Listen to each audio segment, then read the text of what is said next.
So Microsoft's conference just ended on my TV.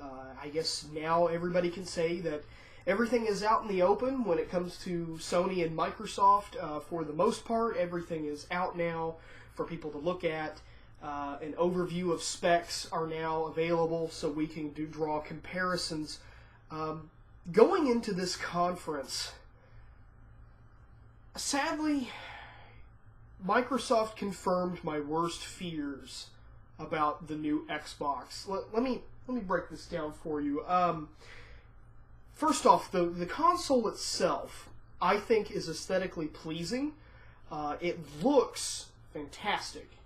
I like how it has this kind of it has this almost old school VCR kind of feel to it. And I don't know, when I saw it, it looks cool. The controller looks like they decided to fuse together the old Xbox controller with the Xbox 360 controller, put them together as one, and have that. They didn't really go into details, though, because when looking at the buttons, where the start and select buttons were on the 360 controller, they're labeled differently, so I don't exactly know how that's going to work. So, aesthetically, I like the look of the Xbox One. The name, I could really care less for, even though I see a lot of people on Twitter right now going through and criticizing the name. The name really doesn't matter to me as long as it can play good games, which playing good games leads into my next point. When I say that Microsoft has confirmed my worst fears about the new Xbox, what I mean is, you look at this conference and you look back at everything that they've announced. They focused more on movies, television, cable television, and premium television services and movies. Movies, TV, music, movies, TV. Microsoft. This is supposed to be a gaming conference. You unveiled Forza 5. What else did you throw out there? Call of Duty, which I'll get into that a little bit closer to the end. Call of Duty, Forza 5, and some EA games, EA Sports games. The majority of this conference had nothing to do with gaming. Microsoft, you can be a jack of all trades, but in so doing you will be a master of none. And I think that's what's going to let Sony have the edge over you. Sony is a gaming console. Sony's PS4 is going to be a gaming console first, entertainment second. The way that it should be. Also, your little revamped Kinect, I don't really like the Kinect. The Kinect, to me, seems like a useless peripheral. It didn't really take off. I mean, I guess you can utilize it a little bit. You know, it might be upgraded to where you can have a little bit more of a little bit more compatibility with games. But here's something I want to demonstrate to you. I've got this nifty device here that is actually more advanced than your voice commands, such as going Xbox On or Xbox Watch TV. This is a fantastic device called a remote control. It is faster than your new Kinect peripheral in changing channels. All I have to do is hit one button here. By the time I've hit this button, you have probably said Xbox, which initiates a signal to the Xbox asking, well, what should I do? This will always be faster than what you're doing. I don't understand why you integrated that. It serves no purpose when you have one of these. It will always be faster and, in my opinion, require a lot less effort. That function is completely pointless, unless you're too lazy to get up and pick up a remote control.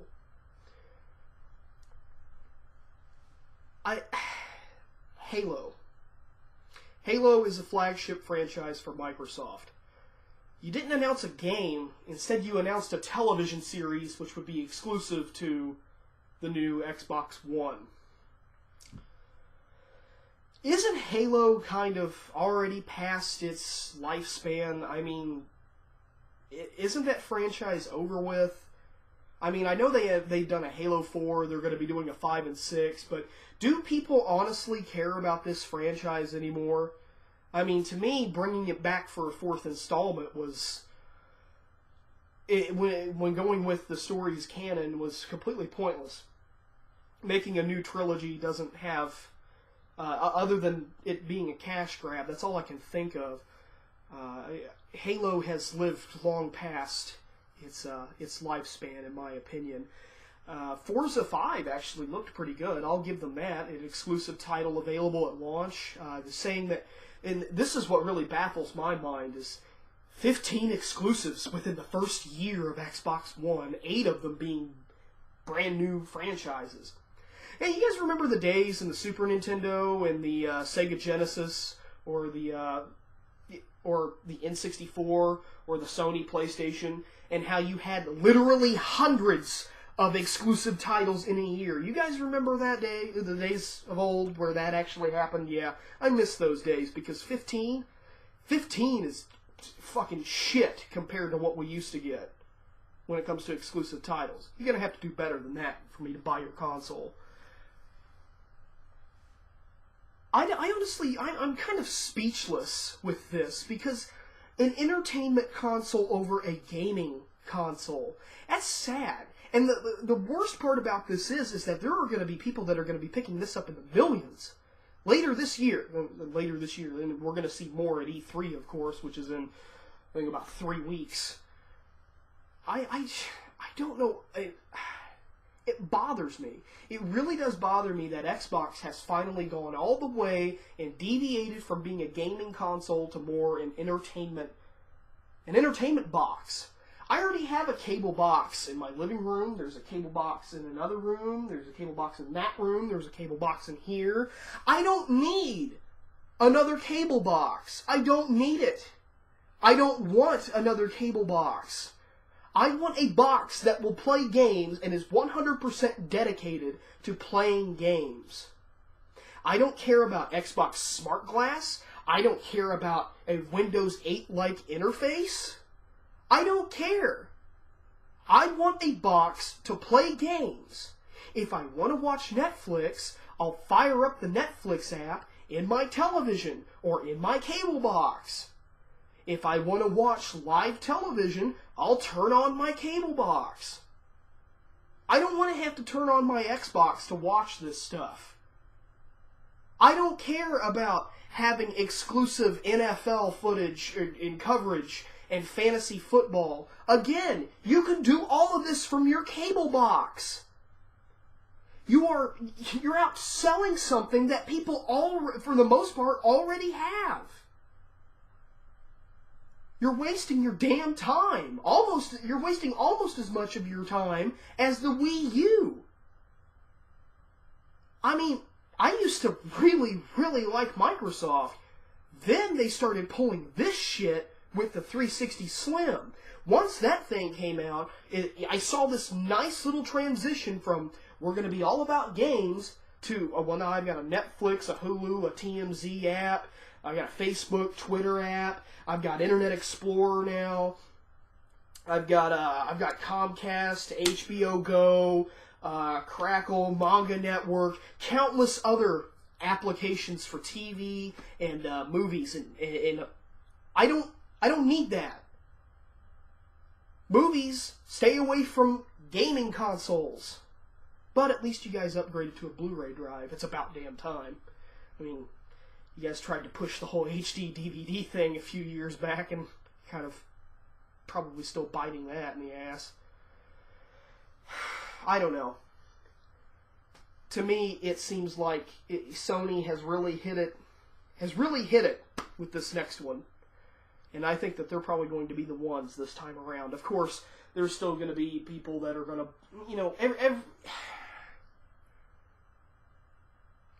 I'm not saying that I want the Xbox One to fail, because if it does, then everybody else suffers. If one goes down, so do the rest.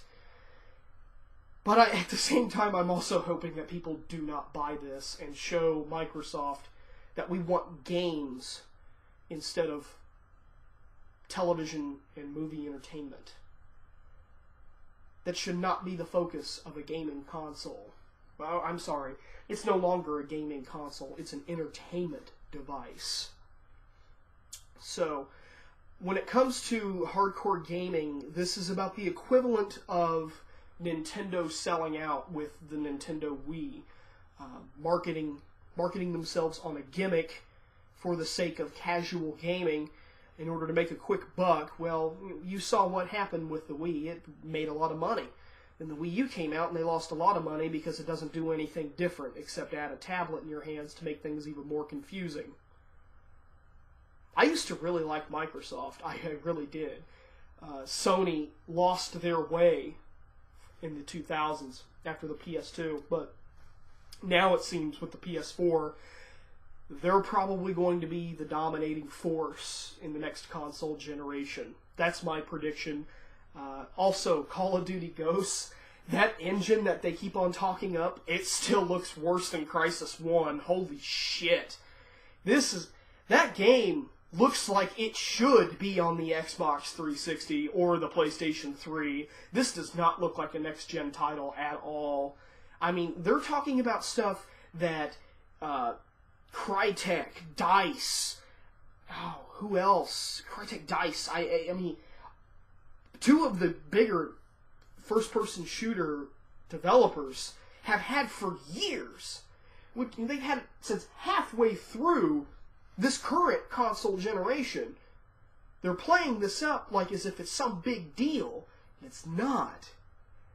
The game looks bad.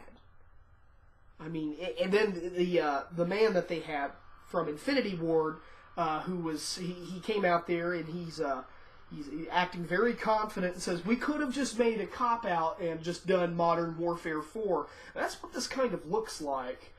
And they advertise a brand new engine, which when I saw that, I'm like, oh my god, they're finally upgrading from 2007's tech. And now it looks like 2009's tech. So, overall, conference, not impressed. I mean, I like the look of the console. I wish that the look of that console was the PS4, but then again, we don't know what the PS4 looks like. Just the controller. For all we know, it could be an invisible, magical box which plays games. One thing that I really was surprised about is what I was expecting that did not happen. They briefly mentioned it, but they didn't go too far in depth, and that was cloud gaming. Cloud gaming to me is a big no-no. I'm glad that they did not put an emphasis on that, and I'm glad that there's a disk drive actually being used for this console instead of digital only, because I prefer to have a physical copy of games when I buy them. I don't really like digital copies unless it's PlayStation Plus. Then I understand why it's digital, not physical. So I'm glad that they went that route. Still, they did not come out and say, the DRM issue with not being able to play used games, which was rumored since what seems like the dawn of time now, didn't even address it. So maybe we'll find out at E3 when they talk to them again, but this was something that the PlayStation 4, at the Sony conference, that they made abundantly clear that it would be able to play used games, and I'm surprised that Microsoft did not do the same, unless they are planning on having a DRM system in place, which will prevent you from buying used games and playing them. So it'll be interesting to see how that goes. Maybe we'll hear something at E3. Am I going to wind up buying an Xbox One? Chances are, yes. I mean, previously, a few minutes ago, I've been completely shitting on this. Am I going to buy one? Probably, because I don't want to miss out on any good exclusives that may come out, and I also like having every single console if I can afford it. That's the way it used to be. I mean, now I just have a PlayStation 3. I sold my 360, but hopefully we'll get some quality exclusives out of that. Something that I was also expecting was a little bit more talking of revamping Xbox Live. Talking about, because one thing I was curious to see is if they were going to have anything in place to compete with PlayStation Plus. Something that was not even mentioned. I'm completely surprised that they did not talk about it, other than Xbox Live is coming to the Xbox One. Well, that's a given. It's your online service. It's what you use to... You charge people a monthly or annual charge to play online. So, other than that, probably going to wind up buying one. Probably going to wind up buying a PS4. I still need to get my hands on a Wii U, but that's going to have to wait until they get more titles which strike my fancy. So, in the end, Microsoft, I really want to see you pick up some slack at E3. Again, and there were a lot of things about the Sony. Don't get me wrong. I don't want to sound completely like I'm a Sony fanboy here. There were problems with that conference as well. But here, I really want to see Microsoft pick up the slack at E3 and actually show us more games. Games are the important thing here, not a television service. Don't want that. That's bad. Games first, TV second. So with all that being said, we'll wait until E3. I wanted to do this in a Pwnecast, but I have to leave in a few hours to catch a flight. So not really that much time to have everybody come over and do a podcast. So with all that being said, Phantasm Mask here, signing out.